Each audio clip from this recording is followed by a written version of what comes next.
کہا جاتا ہے کہ دولت انسان کا امتحان ہے، لیکن جب دولت انسان کا خدا بن بیٹھے تو پھر زمین بھی اس کے غرور کا بوجھ نہیں اٹھاتی۔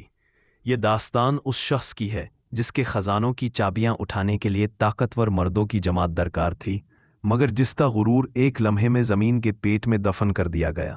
یہ ہے قارون کی چیختی ہوئی کہانی، جو آج بھی انسان کو یاد دلاتی ہے کہ تکبر کا انجام صرف تباہی ہے۔ بہت زمانہ پہلے، جب قدیم مصر کی دھرتی نیل کے پانیوں سے سرسبز تھی، جب کھجوروں کی چھاؤں میں مسافر اپنی تھکن اتارتے اور مٹی کے چراغوں کی روشنی میں بازار جگمگایا کرتے تھے، اسی سرزمین پر ایک شخص نے آنکھ کھولی جس کا نام تھا قارون۔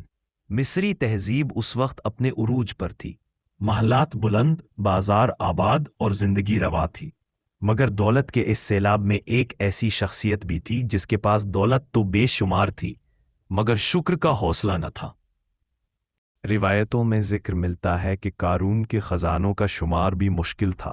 ان کے صندوق لکڑی کے نہیں بلکہ مضبوط پتھروں سے تراشے گئے تھے۔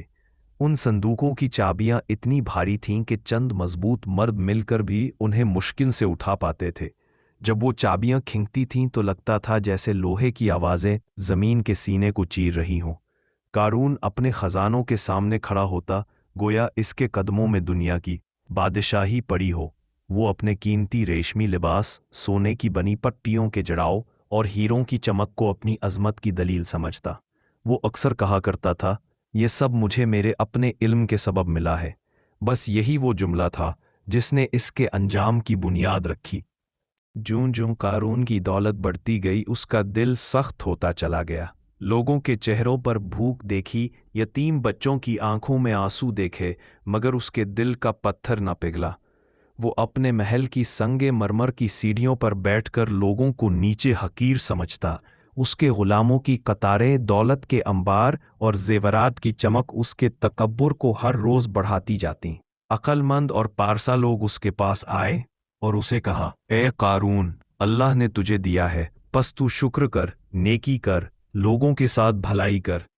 مگر قارون ان کی باتوں پر ہنستا اور اپنی چادر جھٹک کر کہتا، میں سب جانتا ہوں، یہ سب میرا ہے، میں نے خود کمایا ہے۔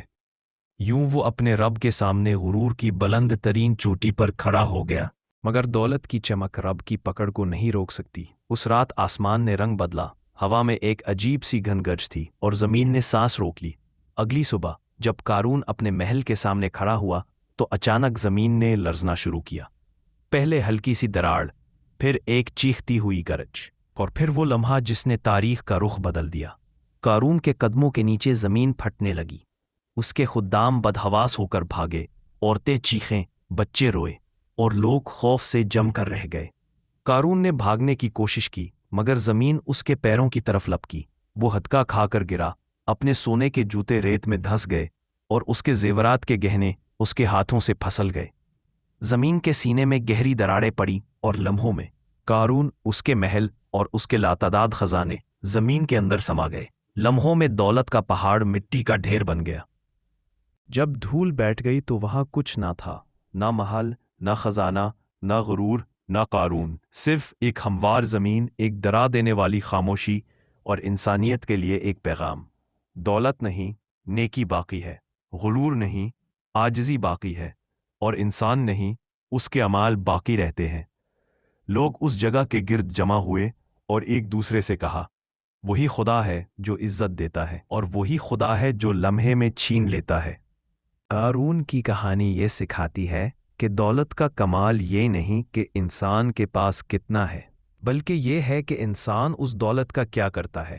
جو مال شکر سے خالی ہو وہ آزمائش بن جاتا ہے، جو دولت عاجزی سے محروم ہو وہ زوال کا ذریعہ بنتی ہے، اور جو انسان اپنے رب کو بھلا دے تو رب اسے اپنے ہی تکبر میں گرا دیتا ہے۔ دنیا کے سینے میں آج بھی کہیں نہ کہیں قارون کا خزانہ چھپا ہے، مگر یہ بات طے ہے کہ اس خزانے سے زیادہ قیمتی سبق وہ انجام ہے جو قارون نے پایا۔